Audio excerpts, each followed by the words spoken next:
நான் உங்களை வந்து பத்திரிகை நண்பர்கள், ஊடக நண்பர்கள் அப்படிலாம் பிரித்து சொல்லாமல் வெறும் நண்பர்கள் நான் சொல்கிறேன். காரணம் என்னென்னா, என்னுடைய வாழ்க்கையில் வந்து நண்பர்கள் வந்து இல்லைன்னு கூட சொல்லலாம். குறைவுன்னு சொல்கிறத விட இல்லைன்னு கூட சொல்லலாம். இது வரைக்கும் நான் அந்த மாதிரியான ஒரு சந்தோஷத்தை அனுபவிச்சிருக்கேன். பட் இல்லைங்க நிறைய நண்பர்கள் எனக்கு சேர்ந்துருக்காங்க. இந்த நிகழ்ச்சியோட முக்கிய விருந்தினர்கள்னு மேடையில் வேறு யாருமே இல்லை. மேடைக்கு பதிலாக எனக்கு எதிர்க்க இருக்கவங்க தான் இந்த மேடை. அதனால் நீங்கள் தான் இந்த நிகழ்ச்சியோட முக்கிய விருந்தினர்கள். உங்கள் எல்லாருக்கும் என்னுடைய பணிவான வணக்கம். நான் என்னைக்கு முதல்ல இந்த கிளாப்பை தொட ஆரம்பிச்சனோ அன்னைக்கு தான் என் வாழ்க்கையில் வந்து ஒரு பெரிய சுபிட்சம். நிறைய இன்னைக்கு நான் கிளாப் பண்ணுறது காரணமே எனக்கு பின்னாடி ஒரே ஒரு கிளாப். அதுக்கு முன்னாடி நான் நடிக்கணுன்ட்டு நிறைய போராடி முகவெட்டு சரியில்லைன்னா நம்மளை திருப்பி அமைச்சிருக்காங்க. அப்புறம் பாக்யராஜ் சட்டை போய் நான் அசிஸ்டன்ட் டைரக்டர் சேர்ந்து முதல்ல என்னைக்கு இந்த கிளாப்பை நான் கையில் எடுத்தனோ அன்னைக்கு தான் என்னுடைய வாழ்க்கை ரொம்ப இந்த மாதிரி ரொம்ப பிரகாசமாக மாறிச்சு. அதனால் இந்த கிளாப் வந்து என்னுடைய குலதெய்வம் மாதிரி. நான் நிறைய பேச போகிறேன். அதுக்கு முன்னாடி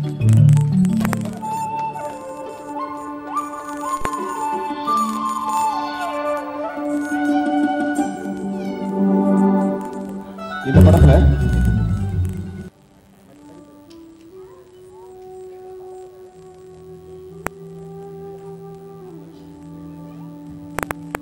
சினிமாவில் மட்டும்தான் நம்ம ஒரு கதை சொல்லுவோம். 20 நிமிஷத்தில் இதான் கதைன்னு ஆரம்பிச்சுட்டு அதுக்கு ஒரு இன்ட்ரோல் பிளாக் ஒன்று, பேங்க் ஒன்று குழந்தைய போட்டு தாண்டுவாங்க, இல்லாட்டி புருஷன் பொண்டாட்டி 2 பேரும் பிரிஞ்சு போவாங்க. அப்புறமேல செகண்ட் ஹாஃபில் வந்து நம்ம போட்ட முடிச்செல்லாம் லேசாக கழட்டிக்கிட்டே வந்துட்டு ஒரு ப்ரீ கிளைமேக்ஸில் வந்து ஒரு ட்விஸ்ட் கொடுத்து அப்புறம் ஒரு கிளைமேக்ஸால் பட முடியும். இந்த கதை அந்த மாதிரிலாம் இல்லை, நம்ம வாழ்க்கை அந்த மாதிரிலாம் இல்லை. அதனால் ஒரு புதுசாக ஒரு ஸ்க்ரீன் ப்ளே பண்ணேன். அதை மதன் கார்கி கிட்ட வந்தோன்னே சொல்லி காமிச்சேன். சொன்னோன்னே அவர் கொடுத்த தெம்பு இருக்குது பார்த்தீங்களா, அதுதான் அப்படியே ஸ்டிங்குன்னு அப்படி ஏறிச்சு. ஸோ அதனால் முதல்ல இந்த ஸ்கிரிப்டோட ஆடியன்ஸ் அவர் வந்து பார்த்து எழுதுறாங்க வேறு விஷயம். இந்த படத்துக்கு ஒரு ப்ரொமோஷனல் சாங். இன்னும் இந்த படத்துக்கு வந்து மியூசிக் டைரக்டர் யாரும் ஃபிக்ஸ் பண்ணல, யார் கேமராமேன் ஃபிக்ஸ் பண்ணல, யார் ஆர்ட் டைரக்டர் ஃபிக்ஸ் பண்ணல. இந்த கதையை மாதிரியே வந்து இந்த படத்தில் இருக்க நிறைய விஷயங்கள் ஃபிக்ஸ் பண்ணாமல், இன்னும் சொல்லப்போனால் மேடையில் இருக்க எல்லாரும் என்ன எல்லாம் புடவை கடை பொம்மை மாதிரி இருக்கீங்க, கொஞ்சம் கை இறக்கிடுங்க, கை நீங்கள் போய் உட்காரலாம். ஸோ எதுவுமே ஃபிக்ஸ் பண்ணாமல் இவங்களுக்கு எல்லாருக்குமே யார் என்ன கேரக்டர் பண்ண போகிறாங்கன்னு தெரியாது. எல்லாரும் இந்த படத்தில் நடிக்கிறாங்க, அவ்வளோதான். அடுத்தடுத்த காட்சிகள் வந்து வரும்போது தான் நான் உங்களுக்கு சொல்ல போகிறேன் இதில் என்ன பண்ண போகிறீங்கன்னு சொல்லிட்டு. ஸோ அந்த வகையில் மதன் கார்கி வந்து இந்த படத்தோட ஒரு ப்ரொமோஷனல் சாங் ஒன்று, கதை திரைக்கதை வசனம் இயக்கத்தை பேஸ் பண்ணி ஒரு பாட்டு ஒன்று எழுதியிருக்காரு. அந்த பாட்டை பற்றி மதனே இப்போ பேசுவார். இப்போது எனக்கு வயது 9. புதிய பாதை படம் வந்து இப்போ வந்துருந்துச்சு. வந்து முடிச்சுட்டு அவரோட அடுத்த படம் ஆரம்பிக்கிறதுக்கான வேலைகளில் அப்பா கிட்ட பாடலுக்காக வந்து வீட்டுக்கு வந்திருந்தார். வீட்டுக்கு வந்திருந்தப்போ அப்பா அறிமுகப்படுத்தி வச்சார். பார்த்திபன் சார் தெரியும்ல, தெரியும்ப்பா, புதிய பாதை பார்த்துருக்கேன் அப்படின்னு அது அப்படின்னு சொன்னால், அப்போ வந்து அந்த சமயத்தில் வந்து என்ன நடந்துச்சுன்னா, அம்மா வந்து வீட்டில் இல்லை, வீட்டில் வேறு யாருமே இல்லை வேலைக்கு. நான் வந்து ஏதோ தைரியத்தில் ஏதாவது சாப்பிட்றீங்களான்னு சொல்லி கேட்டேன். பார்த்திபன் சாரும் வந்து டீ சாப்பிட்றேன்னு சொல்லிட்டாரு. அதுக்கு முன்னாடி சமையல் ரூமுக்கு போனதில்லை, டீயும் போட்டது கிடையாது. ஆனால் முதல் முறையாக ட்ரை பண்ணலான்னு சொல்லிட்டு நான் போய் ஃபுல்லாக எனக்கு தூரத்தில் இருந்து அம்மா எப்படி பண்ணுவாங்கன்னு பார்த்துருக்கேன்னு சொல்லிட்டு அதை பார்த்துட்டு அதே மாதிரி நான் வந்து பண்ணேன். ஏதோ டீ மாதிரியே இருந்துச்சு பார்க்க, கலர்லாம். கொண்டு போய் அவர்கிட்ட கொடுத்துட்டு அவரோட ரியாக்ஷனே பார்த்துட்டு இருந்தேன். ரொம்ப சந்தோஷமாயிடுச்சு. சிரிச்சாரு, நல்லா இருக்கு டீன்னு சொல்லிட்டு ஃபுல்லாக டீ குடிச்சிட்டு முடிச்சுட்டு அப்பா கிட்ட சொல்லிட்டு கிளம்பிட்டாரு.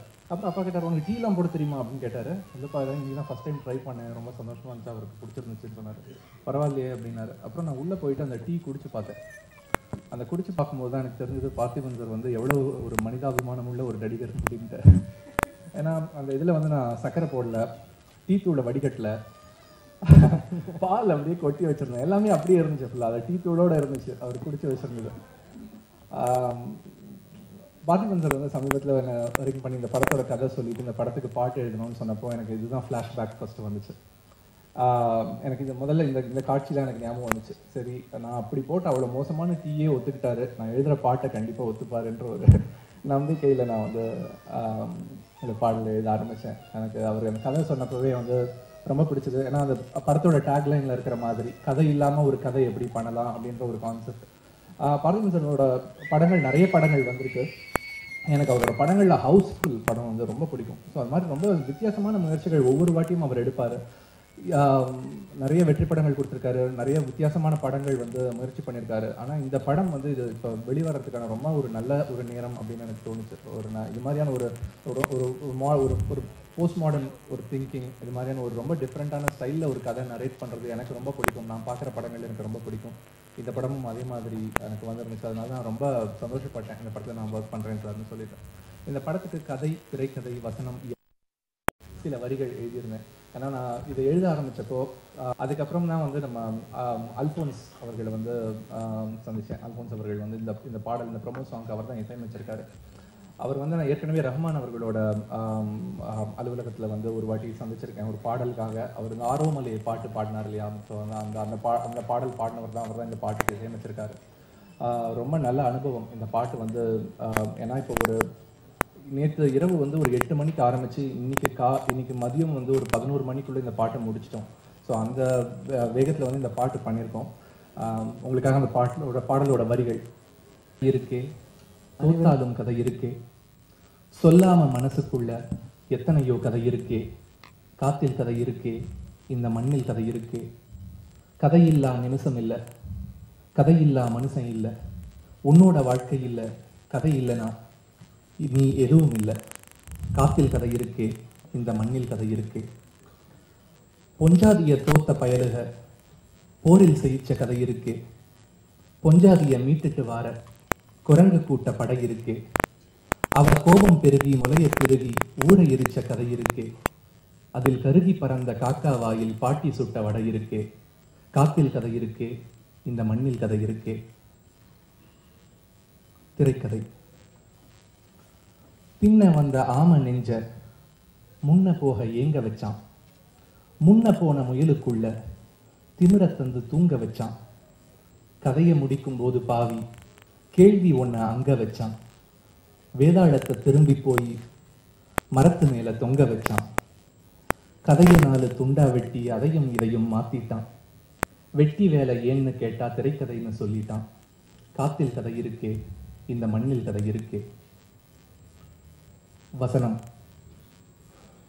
பாம்பு சொன்ன வசனம் கேட்டு பழத்தை ஒருத்தி கடிச்சு கொலைச்சான், அது சொல்லி கொடுத்த வசனம் பேசி ஒருத்தன் மனசை முழுசா கலைச்சா, பாவம் விதைச்சா, பழம்பழமா செய்தி சொல்ல பல பழமொழி கொட்டி கிடக்கும், நரியின் மனசு தேத்த கூட சீச்சி ஞான பழமும் புளிக்கும், அந்த பழத்துக்காக தம்பிக்காரன் உலகம் சுத்தி வந்தானே, பேச தெரிஞ்ச அண்ணன்காரன் அம்மா அப்பா உலகம் என்னானே, அந்த உலகம்தான் மேடையின்னா நீ நான் தான் நடிகன்னா, நம்மோட ஆட்டத்தெல்லாம் விசில் அடிச்சு யார் ரசிப்பா, காத்தில் கதை இருக்கு, இந்த மண்ணில் கதை இருக்கு.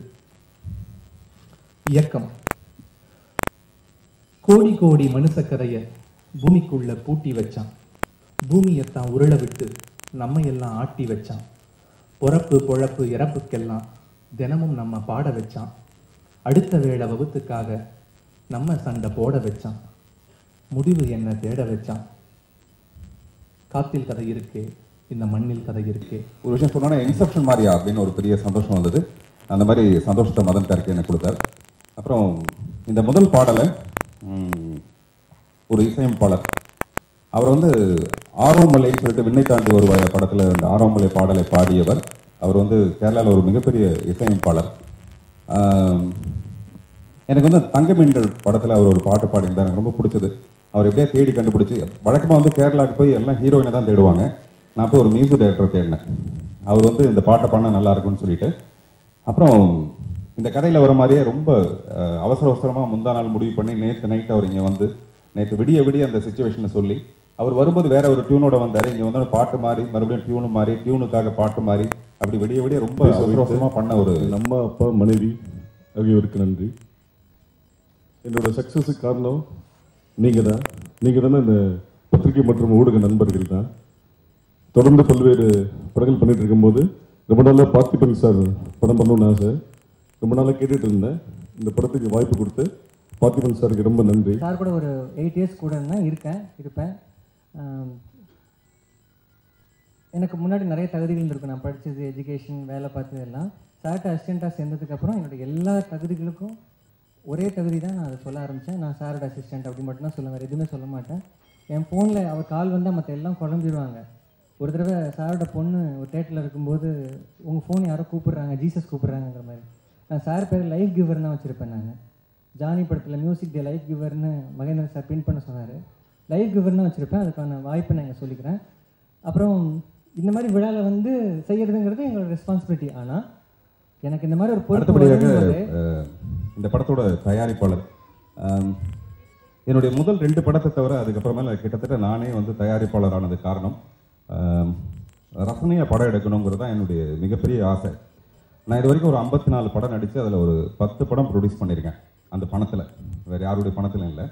அந்த மாதிரி ஏதாவது ரொம்ப வித்தியாசமான முயற்சி பண்ணும்போது அது வந்து தயாரிப்பாளர்கிட்டருந்து நமக்கு இடைஞ்சல் வரக்கூடாது, அந்த ஒரே காரணத்துக்காக தான் நான் தயாரிப்பாளர்னே தவிர மற்றபடி நிறைய பணம் சம்பாதிக்கணும் அந்த மாதிரிலாம் விருப்பம் எனக்கு இல்லை. இப்போ இந்த கதை எனக்கு கையில் கிடைச்சதுக்கு அப்புறமேல யாராவது ஒரு தயாரிப்பாளர் இருக்கு கூட இருந்தால் நல்லா இருக்குமேன்னு சொல்லிட்டு நான் ஆசைப்பட்டேன். பட் கதையே இல்லாத ஒரு படத்தை போய் நம்ம யார்கிட்ட போய் சொல்லி இதுதான் கதை அப்படின்னு நினைக்கிறது அப்படின்னு சொல்லிட்டு இந்த படத்தோட தயாரிப்பாளர் பேர் வந்து திரு கே சந்திரமோகன் அவர்கள். ஆனால் நான் அவரை சுருக்கமாக மோகன் சொல்ல போகிறேன். ஆனால் நான் மோகன் சொன்னாலும் அது சந்திரமோகன் தான், வேறு எதுவும் இல்லை. அவரை சமீபத்தில் நான் ஏதோ ஒரு ஃபங்க்ஷனுக்காக போயிருக்கும்போது பார்த்தேன். தொடர்ந்து அதுலேருந்து ஒரு சின்ன நட்பு ஏற்பட்டது, நிறைய பேசணும். அப்போ அவங்களுக்கும் படம் தயாரிக்கணும்னு விருப்பம் இருந்தது. அப்போது அவர் சொன்னார், ஏதோ ஒரு கதை சொல்லுங்கள் சார், நம்ம ஒரு படம் எடுக்கலாம் அப்படின்ட்டு. நான் ஒரு கதை சொன்னேன் ஒரு நாள், ரொம்ப நல்லா இருக்குது சார், இதை படம் எடுக்கலாம் அப்படின்னாரு. அப்புறம் நெக்ஸ்ட் டே போனோன்னே நெக்ஸ்ட் டே நான் வந்து இன்னொரு கதை சொன்னேன், இது ரொம்ப நல்லா இருக்குது சார், இது படம் எடுக்கலாம் அப்படின்னாரு. அப்புறம் 3வது நாள் வந்து 3வது கதை சொல்லலாம் அப்படின்னு நான் நினச்சிட்டு இருந்தேன். அப்போ அவருடைய நண்பர் யாரோ ஒருத்தர் வந்து, சார் பார்த்திபன்ட்ட வந்து கதை திரைக்கதை வசனம் இயக்கம்னு சொல்லிட்டு ஒரு படம் இருக்குது, அதையே நீங்கள் கேட்கக்கூடாது அப்படின்ட்டு.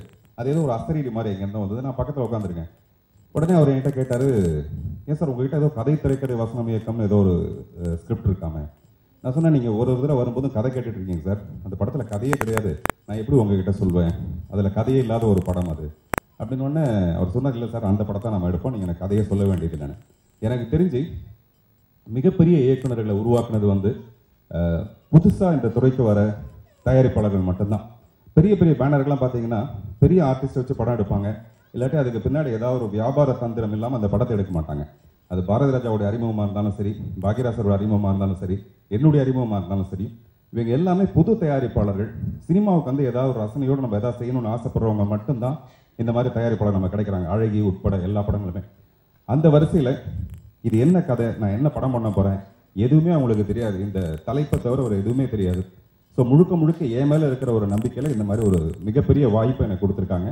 அவங்களுக்கு நன்றி சொல்கிறதுன்றது வந்து இந்த படத்தை ஒரு நல்ல படமாக எடுத்து ஒரு வெற்றி படமாக ஆக்கணுங்கிறது இப்போ தயாரிப்பாளர் திரு கே சந்திரமோகன் அவர்களை அனைவருக்கும் தீப் கிரியேஷன் சார்பாக வரவேற்கிறோம். இந்த படம் எங்களுக்கு முதல் படம் என்ற காரணத்தினால் நாங்கள் வந்து பார்த்திபன் சார்க்கே எல்லா பொறுப்பையும் நாங்கள் கொடுத்துருக்குறோம். அவருடைய திறமை மேலே எங்களுக்கு ரொம்ப நம்பிக்கை இருக்குது. எதையுமே வித்தியாசம் செய்யக்கூடிய ஒரு பழக்கம் உள்ளவங்க. படம் பண்ணும்போது கூட எனக்கு இவ்வளவு கஷ்டம் இருந்ததில்லை. அதாவது நான் நிறைய தோல்வி படங்களை கொடுத்ததுக்கப்புறம் மறுபடியும் ஒரு படத்தை நான் கொடுக்கறதுக்காக போராட்டம் இருக்குது பாருங்கள். இது வந்து புதிய பாதை டைமில் எனக்கு இல்லை. புதிய பாதை டைமில் எனக்கு என்ன இருந்ததுன்னா, ரொம்ப அதிகபட்சமான நம்பிக்கை மேலே இருந்தது. நான் மட்டும் சினிமாவுக்கு வந்தேன்னா சினிமா அப்படியே தலைகீழாக புரட்டி போட்டுருவேன் அப்படிலாம் நம்பிக்கை இருந்தது. வாய்ப்பு கொடுக்கலன்னா அது வந்து அவங்களுக்கு தான் நஷ்டம், அந்த மாதிரிலாம் நினச்சிட்டு இருந்தேன். ஆனால் அதுக்கப்புறம் நிறைய நல்ல முயற்சிகள் பண்ணி அது பொருளாதார வகையில் வந்து ரொம்ப கொஞ்சம் சரியாக இல்லாதப்போ மறுபடியும் ஒரு படம் பண்ணுறதுக்கு, நான் பேசுகிற விஷயம் முழுசாக தெரியணும், அதனால தான். ஸோ நிறைய யாரையும் கன்வின்ஸ் பண்ணணும்னு எனக்கு பிடிக்காது. அவங்களுக்காக நம்ம மேலே, நம்ம திறமை மேலே நம்பி ஒரு படம் பண்ணணுங்கிறது ரொம்ப ஆச்சரியமான ஒரு விஷயம். அந்த வகையில் இந்த தயாரிப்பாளர் எனக்கு கிடைச்சிருக்காங்க, அவங்களுக்கு என்னுடைய நன்றி. வேற என்ன விட்டு போச்சு, நான் முதலே வந்தோடனே சொன்னேன் எனக்கு நண்பர்கள் குறைவுன்னு சொல்லிட்டு. இந்த 2 வருஷமாச்சு நான் படம் பண்ணி வித்தகன் வந்ததுக்கப்புறமேல இந்த பத்திரிகை நண்பர்களை பற்றி நான் ரொம்ப அதிகமாக என் மனசுக்கு பக்கத்தில் வச்சுருக்கேன். அது ரொம்ப உண்மையான ஒரு விஷயம். இந்த 2 வருஷமாக நான் படம் பண்ணலைங்கிற விஷயமே தெரியாத அளவுக்கு எல்லா பத்திரிகைகளும் பார்த்தீங்கன்னா என்னை பற்றின ஏதோ ஒரு கட்டுரை அல்லது ஏதோ ஒரு கவிதை எழுதுகிற சொல்லுவாங்க. அது வந்து உங்களுடைய எழுத்தில் எழுதினா நல்லாயிருக்கும் அப்படின்னு சொல்லிட்டு எல்லாருமே கேட்பாங்க. நான் ராத்திரி 12 மணி 1 மணிக்கு என்கிட்ட கேட்டால் கூட மறுநாள் காலையில் எழுதி கொடுப்பேன். எனக்கும் அவங்களுக்குமான நட்பும் தொடர்பும், என்னை பற்றி நான் ரொம்ப நல்லவன், அது வேறு விஷயம். பட் என்னை பற்றி எந்த தவறான செய்திகளுமே பத்திரிகையில் வராத அளவுக்கு என்னை உற்சாகப்படுத்துறது, ஊக்கப்படுத்துறது. எனக்கு குடும்பம்ங்கிறதே சினிமா தான், சினிமா தவிர எதுவுமே இல்லை. ஆனால் இதை ப்ரெஸ் மீட்னு யாரும் சொல்லாதீங்க அப்படின்னு சொல்லிட்டு. அதனால் இது உங்களுடைய வாழ்த்துக்களுக்காக நான் காத்திருக்கேன். உங்களுடைய வாழ்த்துக்களோ அல்லது நீங்கள் ஏதாவது கேட்கணும்னு நினச்சா தாராளமாக மேடைக்கு வரலாம். யாராவது பேச விரும்புகிறவங்க வரலாம். படத்தை கொஞ்சம் பெருசாக விற்க முடியும். இல்லை, அது எல்லாருக்கும் கேட்கட்டுங்கிறதுக்காக சார். கதையே இல்லாத கதைன்னு சொல்கிறீங்களா, அதுக்கு விளக்கம் கொஞ்சம். அதான் சார், நான் முதல்ல ஆரம்பிக்கும் போது சொன்னேன், நம்ம வாழ்க்கை வந்து எந்த கதையோட அடிப்படையிலுமே இல்லை. ஹேங் ஓவர்னு ஒரு படம். ஹேங் ஓவர்னு ஒரு படத்தில் பார்த்தீங்கன்னா, அவன் கதவை திறந்து உள்ளே போவோம், உள்ளே வந்து பாத்ரூம்குள்ளே ஒரு புலி இருக்கும். ஒரு பாத்ரூம்குள்ளே புலி எப்படி இருக்கும்னு சொல்லிட்டு ஆரம்பித்து அங்கேருந்து கதை சொல்லிட்டு இருப்பாங்க. அடுத்தடுத்த சுவாரஸ்யமான விஷயம் லைஃப் ஆஃப் பைன்னு ஒரு படம். அதில் பார்த்தீங்கன்னா ஒரு புலியும் ஒரு மனிதனும் மட்டுமே அந்த கடலுக்குள்ளே போயிட்டு, அது ஒரு கதை கிடையாது, அது ரொம்ப சீக்கிரமாக முடிஞ்சு போகிற ஒரு விஷயம். ஒன்று அதை அடித்து சாப்பிட்ற போகுது, அவ்வளோதான். அடுத்தடுத்த நிகழ்வுகள் அவங்க எப்படி தப்பிக்க போகிறாங்கிற ஒரு சின்ன விஷயம் மட்டுமே ஒரு படமாக எடுத்துகிட்டு போனாங்க. அந்த மாதிரி நம்ம வாழ்க்கை அந்த மாதிரி தான். நம்ம ஒரு 2 நாளைக்கு முன்னாடி நமக்கு தெரியாது இப்படி ஒரு சந்திப்பு நமக்குள்ளே இருக்க போகுதுன்னு. விடிஞ்சா என்ன நடக்க போகுதுன்னு நமக்கு தெரியாது. அடுத்தடுத்த நிமிஷங்களோட சுவாரஸ்யம் தான் வந்து நம்ம வாழ்க்கை. அதே மாதிரி இந்த படத்தில் வந்து கதைன்னு ஒன்று சொல்லாமல் அது படத்துக்குள்ளேயே நாங்கள் கிண்டல் பண்ணுறோம். ஒரு கேரக்டர் கேட்பாரு, இந்த மாதிரி ஏன்ப்பா 120 ரூபாய் கொடுத்து டிக்கெட் வாங்கிட்டு வருவேன், கதை எங்கன்னு கேட்டால் என்னப்பா பண்ணுறது அப்படின்னு கேட்பாங்க படத்துக்குள்ளேயே. அப்போ இன்னொருத்தர் சொல்லுவார், நம்ம வந்து புத்திசாலித்தனமாக டைட்டில்லையே வந்து எ ஃபில்ம் வித்வுட் எ ஸ்டோரி அப்படின்னு போட்டோம்னா சரியா போய்டும், ஆடியன்ஸை நம்ம டியூன் பண்ணி கூப்பிட்டு வந்துடலாம். சொல்கிறதா இல்லை, கூண்டு கிளின்னு படம் எடுத்துட்டாங்க, அது கூண்டு பூக்கள்னு யாரும் எடுத்தது இல்லைங்களா, அதுக்காக தான் கூண்டு பூக்கள்னு ஒன்று கொடுத்தோம். இல்லை, அது பார்க்கறதுக்கு அழகாக இருந்தது. வழக்கமாக வந்து பார்த்தீங்கன்னா இப்போ பொக்கே கொடுக்கும்போது இல்லை, சரி பொக்கே கொடுக்குறாங்கன்ற ஒரு விஷயம் இருக்கும். இந்த கூண்டுக்குள்ளே இருக்கிற பூக்கள்ங்கிறது ரொம்ப அழகாக இருந்தது. அழகை தவிர வேறு எதுவும் பெரிய விசேஷம் இல்லை அதில். நல்ல கேள்வி, ஆனால் அடிக்கடி இந்த மாதிரி கேட்காதீங்க. என்னென்னா, இப்போ 1000 ஒரு ஒன்று மாதிரி படங்கள் வேறு ஒரு டைரக்டரோட இயக்கத்தில் நான் பண்ணும்போது, அவருடைய ஹேண்ட்லிங்கில் அவருடைய இயக்கத்தில் நான் பண்ணும்போது என்னென்னா, முழுமையான புதுசான வேறு ஏதோ ஒரு பார்த்திபனை பார்க்க முடியுது உங்களால். ஆனால் அதுவே நான் டைரக்ட் பண்ணுற படங்களில், இப்போ ஹவுஸ்ஃபுல்னு ஒரு படத்தில் நான் வந்து ஒரு கிட்டத்தட்ட ஒரு 70 வயது மனிதனாக ஒரு முதியோராக நான் ஆக்ட் பண்ணியிருப்பேன். அந்த படத்தை யாருமே அக்செப்ட் பண்ணலைங்க, எங்கள் அம்மா உட்பட. எங்கள் அம்மா என்ன சொன்னாங்களா, இல்லைப்பா பார்த்திபன் நல்லா படப்படன்னு வந்து பேசணும், இல்லை நீ உன் படத்தில் பேசாமல் இருந்தால் எப்படி பார்க்குறதுன்னு எங்கள் அம்மாவே சொன்னாங்க. அதனால் நான் என்னுடைய படத்தில் நடிக்கும்போது அதுக்குன்னு ஒரு சின்ன எதிர்பார்ப்பு ஒன்று இருக்குது, என் கேரக்டர் இப்படி தான் இருக்குன்னு சொல்லிட்டு. இப்போ நான் முதல்ல சொன்னேன், கதை இப்படி இல்லை, கேரக்டர் என்னவா இருக்க போகுதுன்னு யாருக்குமே தெரியாதுன்னு சொல்லும்போது, அதில் நான் நடிக்கிறத விட நடிக்காமல் இருந்தால் புதுசாக இருக்கும். அது ஒன்று. இது வரைக்கும் நான் செய்யாத ஒரு விஷயத்த செஞ்சு பார்க்கலாமே, முற்றிலும் புதுமுகங்கள் நடிக்க. நான் இயக்கி பார்த்தா எனக்கு வந்து அது ஒரு சேலஞ்சிங்கான விஷயம் மட்டும் இல்லை, புதுசான ஒரு விஷயம் நான் ட்ரை பண்ணலாம். ஏன்னா இவங்களை பற்றின எந்த எதிர்பார்ப்புமே உங்களுக்கு இருக்காது. ஹீரோ இப்படி தான், இந்த படத்தில் யாருமே ஹீரோ ஹீரோயின் அந்த மாதிரிலாம் கிடையாது, இவங்க எல்லாமே கதாபாத்திரங்கள், அவ்வளோதான். ஸோ அந்த மாதிரி பண்ணுறதுக்கு நான் எனக்கு இருக்கிற இமேஜ் வந்து இடைஞ்சலாக இருக்குன்னு நான் முடிவு பண்ணேன். அதனால் இந்த படத்தை நான் நடிக்கல. ராஜேஷும் சீனு ராமசாமி அவர்களும் வாக்கிங் போகும்போது அந்த போஸ்டர் பார்த்துருக்காங்க. பார்த்துட்டு ராஜேஷ் சொல்லியிருக்காரு, இந்த மாதிரி என்னங்க கதை இல்லைன்னு ஒரு மனுஷன் படம் எடுத்தானா இது எவன் சார் தேட்டருக்கு வருவான், நம்ம தேட்டருக்கு போகிறதே வந்து கதை என்னன்னு தெரிஞ்சுக்கிறது தானே போகிறோம், இன்னும் இருந்தாலும் இந்த இப்படி ஒரு அநியாயம் பண்ணுறாரு அப்படின்னு அவர் சொல்லியிருக்காரு. அதுக்கு சீனு ராமசாமி சொன்னாராம், ஐயோ வேற ஏதோ ஒரு கிண்டல் பிடிச்ச ஒரு ஆளாக இருப்பாப்புல, கதை இல்லைன்னா அங்கே மேலே ஏன் கதைன்னு போட்டிருக்காரு, வெறும் திரைக்கதை வசனம் இயக்கம்னு போட்டிருக்கலாம்ல, அப்படின்னா அதுக்குள்ளே வேற ஏதோ ஒரு கதை இருக்கு அப்படின்ட்டு. என்னுடைய ஆசை என்னன்னா, கிருஷ்ணன் பார்த்திபன் தான் ரா பார்த்திபனா, முதல்ல ஆர் பார்த்திபனா இருந்தது, அப்புறம் ரா பார்த்திபனாச்சு. அப்புறம் என்னோட அலுவலகத்தில் இருக்கிற ஒரே சாமி ஃபோட்டோ வந்து எங்கள் அப்பாவோடைய ஃபோட்டோ மட்டும்தான். நான் சினிமாவில் ரொம்ப பெருசாக வரணும்னு ஆசைப்பட்டவர் வந்து எங்கள் அப்பா. அவருடைய புகைப்படத்தை தான் வச்சு நான் கும்பிட்டுட்டே இருக்கேன். இந்த வெறும் ரா பார்த்திபன் எழுதும்போது எனக்கு தோணும், ஏன் இது ராதாகிருஷ்ணன் பார்த்திபனே போட்டா என்ன அப்படின்னு தோணும். நமக்கு எப்பவுமே மனசில் ரொம்ப கஷ்டமும் தோல்விகளும் சந்திக்கும் போது ஒன்று போய் சாமியாரை பார்ப்போம், அல்லது வேற ஏதாவது மனசை வந்து கொஞ்சம் என்ன, அவர் எங்கள் அப்பா என் கூடவே இருக்கிற மாதிரி ஒரு ஃபீலிங் இருந்தது. அதனால் ராதாகிருஷ்ணன் பார்த்திபன் வச்சேன். இதை நான் ரொம்ப நாசுக்காக சொன்னேன், நீங்கள் வந்து சக்குன்னு என்னை மாட்டி விட்டீங்க. நிறைய நல்ல நண்பர்கள் எனக்கு இருக்காங்க, பெரிய தயாரிப்பாளர்கள் எல்லாமே இருக்காங்க. நான் வந்து பாக்யராஜ் சார் வந்து ஒர்க் பண்ணிட்டு வெளியில் வந்ததுக்கு அப்புறமே நான் அப்போவே எனக்கு பயங்கர திமிரு. நான் வந்து ஒரு படம் கூட பண்ணவே கிடையாது. அப்போ நான் என்ன நினைப்பேன்னா, நான் போய் யாரையும் பார்க்கக்கூடாது, நான் போய் யாரையும் அழுகக்கூடாது, யாராவது ஒருத்தர் என்னை தேடி வரணும். அது வந்து நியாயமே இல்லை, ஆனால் உண்மையிலே அப்படி தான் நடந்தது. நான் பாக்யராஜ் சார் வெளியில் வந்த உடனே என்னாச்சுன்னா 2 விதமான பிரச்சனை வந்தது. ஒன்று, இவன் உருப்படவே மாட்டான், ஏன்னா சொந்த குரு கிட்டே போய் சண்டை போட்டு வந்திருக்காங்கன்னா இவன் எங்கே உருப்பட போகிறான், அந்த மாதிரி ஒன்று. இன்னொன்று, பாக்யராஜ் சார் ஆரம்பித்த படத்தை நிறுத்திட்டு வந்திருக்காங்கன்னா அப்போ எவ்வளோ பெரிய திறமசாலியாக இருப்பான். அந்த மாதிரி தான் கேஆர்ஜி உட்பட பெரிய பெரிய தயாரிப்பாளர்லாம் என்னை கூப்பிட்டு பேசினாங்க. அப்போ போகும்போது நான் நிறைய கண்டிஷன்ஸ் வைப்பேன், இந்த கண்டிஷன்ஸ்குள்ளே நீங்கள் படம் பண்ணால் பண்ணுங்கள், இல்லாட்டி எனக்கு தேவையில்லை. எனக்கு வந்து ஒரு 700 ரூபாய் வீடு வாடகை, அப்போ அது கூட கட்ட முடியாத ஒரு கஷ்டம். அப்போ கூட கேஆர்ஜி கொடுத்த 5000 ரூபாய் செக்கை வந்து நான் 3 மாதம் அப்படியே வச்சிருந்து திருப்பி கொண்டு போய் அவர்கிட்ட கொடுத்துட்டு வந்தேன். அந்த மாதிரி. அப்போவே அப்படி இருந்தேன்னா இப்போ போய் யாருக்கிட்டையும் வாய்ப்பு கேட்குற நிலைமை எனக்கு இல்லை. நான் சொந்த படம் தயாரிச்சேன்னா நான் முதல்ல சொன்னேன், இதுக்காக என்னுடைய பணத்தில் இப்போ கூட எனக்கு ஃபைனான்ஸ் பண்ணுறதுக்கு ஆள் இருக்காங்க. அது நம்மளுடைய ஆடியோ லான்ச்னு ஒரு விஷயத்தை தான் நான் ரொம்ப பெருசாக பண்ணணும்னு நினச்சேன். இது இந்த ஆரம்ப துவக்கத்தை வந்து உங்கள் முன்னாடி ஆரம்பிக்கணும்னு ஆசைப்பட்டது தான் என்னுடைய விஷயம். அது ரொம்ப சிறப்பாக நீங்கள் நடைபெடுத்தி கொடுத்ததுக்கு எனக்கு ரொம்ப நன்றி. மீண்டும் நம்ம வந்து இந்த படத்தோட ஆடியோ லான்ச்சில் சந்திப்போம். நன்றி, வணக்கம்.